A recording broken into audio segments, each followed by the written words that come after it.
What's up everyone, welcome to today's video. Welcome to the Video Game Fight School channel. Thank you very much for tuning in. Marvel Spider-Man Part 2 has been slated for fall 2023 and also has been announced as a PlayStation 5 exclusive. Now, we all know that the word exclusive is now a very vague term, or in a sense, you can use it loosely for a game that you're eventually going to bring out on PC. I mean, Sony already has a dedicated PC porting studio sitting there in Nixus, so it's not news or it's not something that we're probably thinking or hypothesizing over. Marvel Spider-Man Part 2 is more than likely going to be coming to the PC platform. Today, though, my video is to argue that I think these exclusives that Sony is actually, using as a competitive edge is, in a sense, maybe advantageous for them, but they fail to see the potential in releasing their so-called exclusives to the PC platform as a day one release. Now, the reason I say this is because there's, in my opinion, a lot of opportunity here on the PC platform, and a lot of PC players are grateful and excited and happy to jump in and play the games. I know when people make these, videos or talk about these aspects of things, you're going to hear somebody call you, Xbox fanboy, or somebody will say, oh, you PC players just want our games. Or like somebody on Twitter said today, if you PC players can fork out $2,000 to play video games, then you can afford to get a PlayStation as well.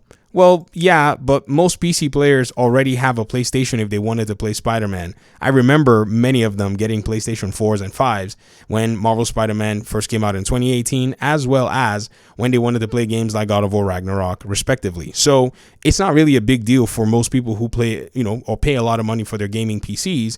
Why most of the PC players and PC community will spend more on their PC gaming is because they've just decided that they're going to make sacrifices to, game on that platform. It's not that they're better than anybody else, or it's not that they, have more money than anybody else. I think they just make the sacrifices that are necessary over time. This is a big misconception that a lot of people have about PC gamers, and sometimes you find out some folk on console seem to be somewhat bitter towards people playing on PC. People playing on PC are not your enemies. They have no business with or against you. They just want to play games that are available or will eventually become available for them to play. Now, the opportunity that I'm talking about that Sony has that they need for their competitive edge is on the PC platform. You would see that the reception of basically every Sony exclusive game has been heavily, positive. A lot of people like these games. A lot of people that play these Sony games or want to play them on PC used to be console players. They didn't necessarily, from birth start using a mouse and a keyboard. Many of them played games on the PlayStation 3 and PlayStation 4. They just decided that they were going to go play on PC, and they missed the games that they already, kind of love and games that they appreciated. So I see that as an opportunity for Sony to get in there and make sure that these fans have, or are served in that way. And also, you think about a lot of the requests, like, for games like Bloodborne, a lot of other games too that have never made their way to PC that people on PC would love to play. And you can basically go ahead and see that this is more of a fandom than actually a competition. So for those who are on the Sony side of things, I have to say you have fans that are just on another platform. Don't be bitter. For those who seem like they sound bitter, that's what that tweet sounded like to me. And I got another conversation today where it seems like whenever you say anything about PC, some people's brains melt and they toss logic out of the window. No. Now, we're going to look at something that I think is actually very interesting, and that is the reception that Marvel's Miles Morales actually got from the PC community. If you look at the Steam page for Miles Morales, you're going to see that a lot of fans really enjoyed the game. The game has a 94%, user rating in terms of acceptability, over 5,000 reviews, and they are almost, basically positive in the, highest sense. In fact, the two negative reviews that you're seeing here on the homepage, I actually went ahead and I glanced through them, and honestly, they are actually just people complaining about the price of the games. Now, the crazy thing is, apart from just these two reviews, almost every other review is pretty much saying to Sony, take our money, take our money, take our money. That's basically what it is. Now, there are people even saying, now, please let Spider-Man 2 not take 5 years to come to PC. A lot of the reviews that you could see were just people just basically saying, hey, man, you like money, we like games, take our money. That's pretty much the reception that Marvel's Miles Morales got from here. So this fandom, to me, is an opportunity that Sony has to take advantage of. Also, you think about the urgency that's needed to do this.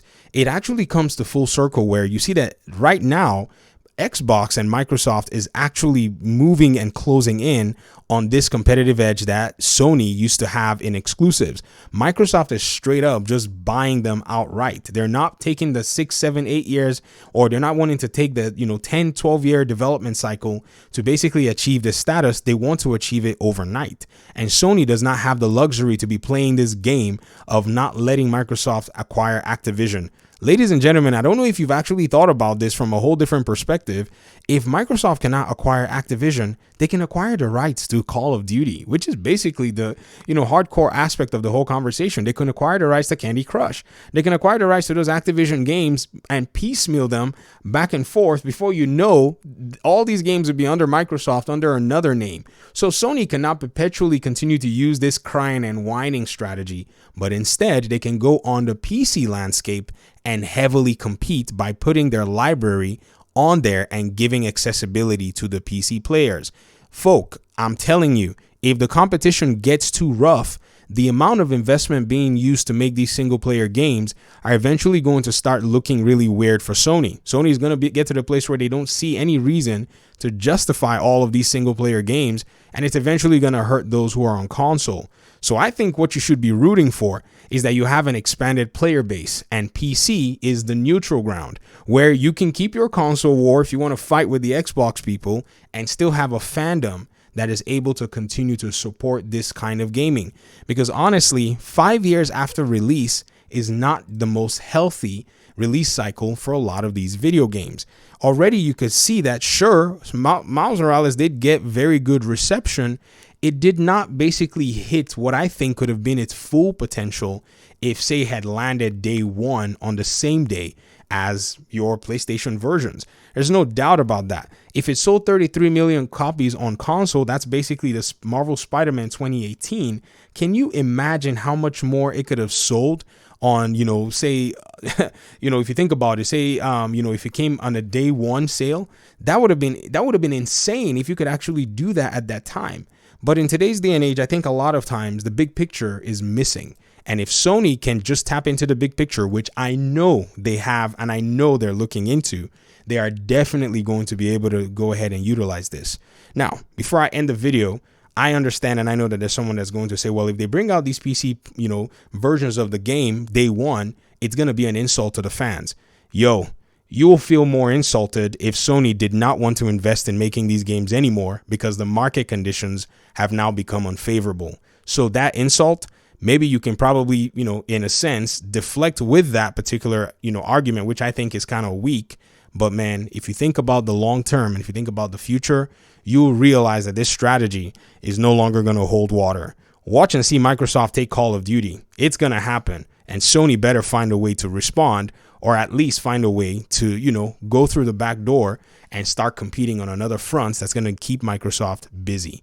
Thanks for watching the video. I appreciate you guys' time and audience, and hopefully we'll talk pretty soon in another one. Peace out.